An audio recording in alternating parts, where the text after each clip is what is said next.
ખજાના. આજે આપણે બનાવીએ છીએ ઢોકળીનું શાક. ઢોકળીનું શાક તો તમે ઘણી વખત ખાધું હશે, પણ આજે આપણે તેમાં મેથી, મરચાં અને બધો મસાલો નાખીને બનાવશું, એટલે તમે એક વખત ટ્રાય કરી જોજો.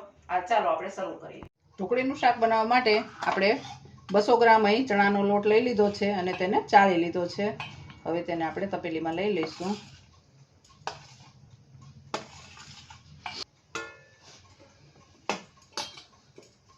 હવે તેમાં આપણે બારીક મેથી સમારીને લઈ લીધી છે અને લીલું મરચું એક નાનું એવું કાપીને લઈ લીધું છે, તે એડ કરી દઈશું.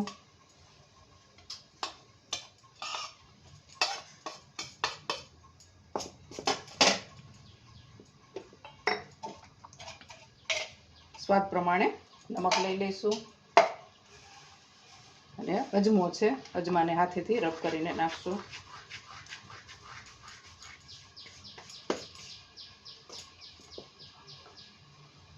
હવે જરૂર પ્રમાણે પાણી ઉમેરી અને એક સરસ મજાની લેયર તૈયાર કરશું.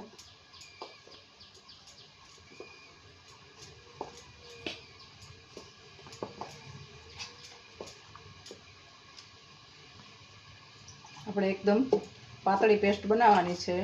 ઢોકળી આપણી સરસ મજાની સોફ્ટ થાય અને હાથેથી ફેંટીને તેને હળવી બનાવી નાખશું. આપણે આમાં કોઈ બેકિંગ સોડાનો ઉપયોગ નથી કરવાના.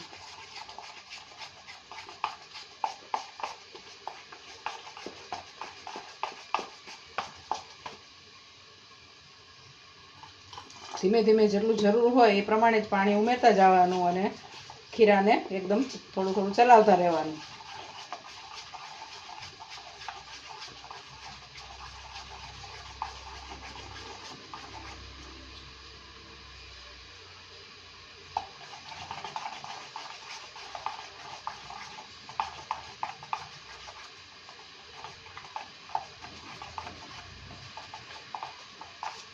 બેટર આપણું તૈયાર થઈ ગયું છે. હવે તેમાં આપણે 1 ટેબલ સ્પૂન જેટલું તેલ એડ કરશું, એટલે એકદમ સ્મૂધ અને લીસી ઢોકળી લાગે. હવે આપણે સ્ટીમર પણ તૈયાર કરી લીધું છે. પાણી ઉકળવાનો અવાજ આવે પછી જ કોઈ પણ વસ્તુ જ્યારે બાફવાની હોય ત્યારે તે મૂકવાની. હવે આપણે પ્લેટને ગ્રીસ કરીને રાખી દીધું અને બધી ઢોકળીનું ખીરું તેમાં એડ કરી દઈશું.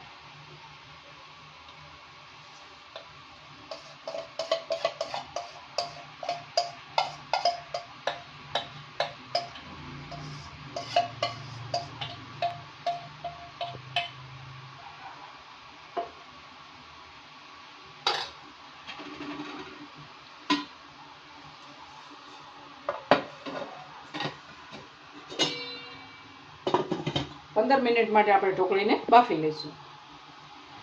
15 મિનિટ પછી આપણે ગેસને બંધ કરી દીધો હતો અને અડધી કલાક માટે આપણે તેને ઠંડુ કરી લીધું છે. હવે આપણે ઢોકળીને બહાર કાઢી લઈએ છીએ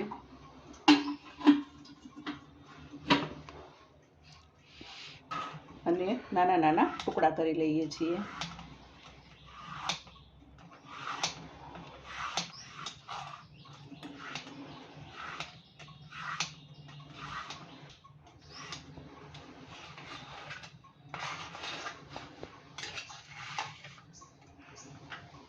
હવે આપણે શાક માટેનો મસાલો તૈયાર કરી લઈએ. તેના માટે આપણે લીલું લસણ 2 કળી અને હળદર લીલી લઈ લીધી છે, તેને આપણે વાટી લઈશું પથ્થર ઉપર.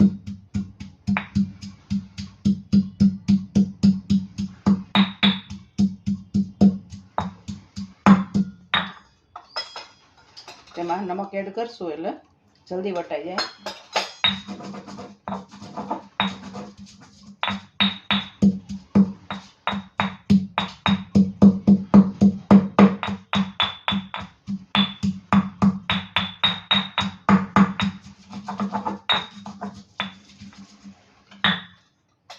હવે તેમાં હળદર,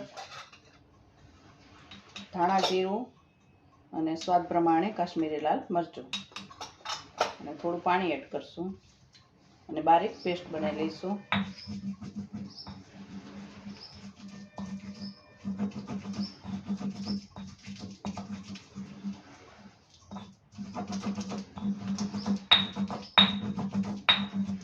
પેસ્ટ આપણી રેડી થઈ ગઈ છે. હવે આપણે શાકને વઘારવાની તૈયારી કરીશું. ગેસ આપણે ચાલુ કરી દીધો છે અને પેન લઈ લીધી છે. મીડિયમ ફ્લેમ પર ગેસ રાખ્યો છે. હવે 4 ટેબલસ્પૂન આપણે તેમાં તેલ એડ કરશું. તેલ તમે તમારી જરૂરિયાત મુજબ વધારી કે ઘટાડી પણ શકો. હવે તેમાં આપણે લીલી ડુંગળી અને લીલું લસણ તે બારીક સમારીને લઈ લીધું છે.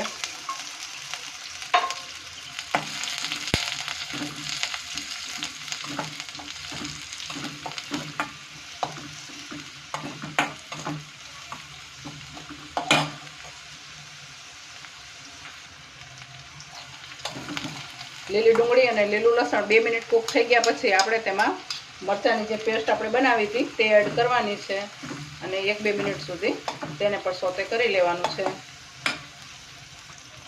હવે તેમાં અડધી ચમચી આપણે ચણાનો લોટ ઉમેરીએ છીએ. અડધી ચમચી ચણાના લોટ ઉમેરવાથી ગ્રેવી સરસ મજાની ઘટ્ટ અને કલરફુલ બને છે, એટલા માટે આપણે ચણાનો લોટ ઉમેર્યો છે.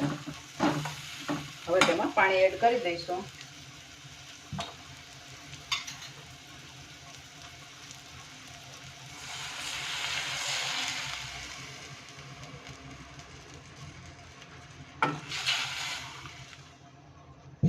હવે 5 મિનિટ સુધી તેને કૂક થવા દઈશું. ત્યાં સુધી આપણે તેનું ઢાંકણ બંધ કરી દઈશું. 5 મિનિટ થઈ ગઈ છે. હવે આપણે બધી ઢોકળી તેમાં શાકમાં એડ કરી દઈશું.